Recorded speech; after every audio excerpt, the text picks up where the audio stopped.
Панцирные динозавры, анкилозавры, нодоцефалозавр. Анкилозавры – вымершие растительноядные динозавры семейства анкилозаврид, обитавшие в позднюю эпоху мелового периода 66,5–66 миллионов лет на территории Северной Америки.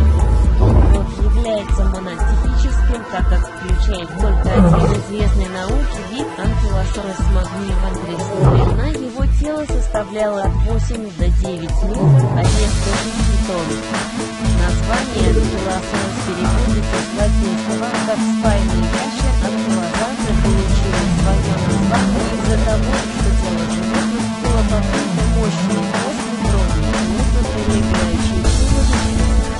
Анкилозавр был травоядным ящером и ни на кого не охотился. Тяжелый ящер передвигался на 4 ногах и весь был закован в броню, состоящую из отдельных пластин. На конце хвоста животного имелось костное утолщение. Специалисты сравнивают его с твердым набалдашником или булавой. Такая мощная защита была совершенно необходима анкилозавру, так как при его большом весе и неповоротливости живот не был защищен. Чтобы защититься, животное должно было просто лечь на живот, а все остальные части тела были в броне, панцирь был расположен даже на веках. На конце черепа анкилозавра располагался своеобразный клюв, причем зубы находились глубоко внутри и были мелкими, слабо развитыми. Такими зубами животное могло справляться с мягкой растительной пищей. Растительной новоящером некоторые исследователи сравнивают насколько он был весь покрыт тяжелой траве, и на теле животного было очень много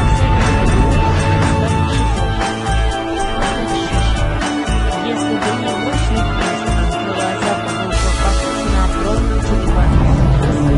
В конце хвоста мог прекрасно защитить анкилозавра, животное могло наносить сокрушительные удары по врагам, размахивая таким оружием и ломая им кости ног.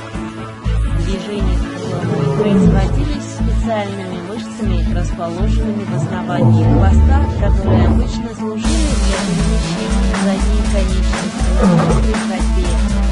Ученым известно такое явление, которое является частным случаем мимикрии, называется автомиметизм. Суть этого явления в том, что животные научились обманывать хищников, подставляя вместо головы носовую часть. Проявление автомиметизма можно встретить почти во всех классах животных. На основании этого австралийский палеонтолог Тони Клиффорд сделал предположение, что хвост анкилозавра имитировал голову, чтобы отвлечь хищника. Движения по кругу этой булавой напоминали повороты головы на крылья и вынуждали нападать, тогда как более незащищенные участки тела животного оставались нетронутыми. Вместе с тем ученые из Австралии считают, что хвост носитель защиты не подходил, так как был недостаточно подвижен.